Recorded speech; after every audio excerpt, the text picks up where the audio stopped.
അസ്സലാമു അലൈക്കും. തഹജ്ജുദ് നമസ്കരിക്കാൻ എഴുന്നേറ്റാൽ ചൊല്ലേണ്ട ദുആയും അതിൻ്റെ അർത്ഥവും.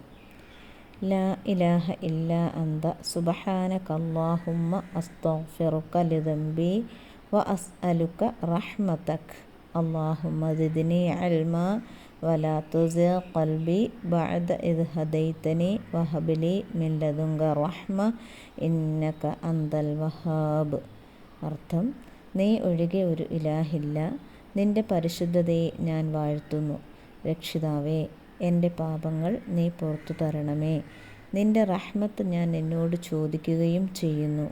രക്ഷിതാവേ, എനിക്ക് നീ ഇൽമ് വർദ്ധിപ്പിക്കണമേ. എനിക്ക് സന്മാർഗം നൽകിയ ശേഷം എൻ്റെ ഹൃദയത്തെ അതിൽ നിന്നും വ്യതിചലിപ്പിക്കരുതേ. നിന്റെ പക്കൽ നിന്ന് കാരുണ്യം എനിക്ക് ഔദാര്യമായി തരണമേ. തീർച്ചയായും നീ ഏറ്റവും വലിയ ഔദാര്യവാനാണ്.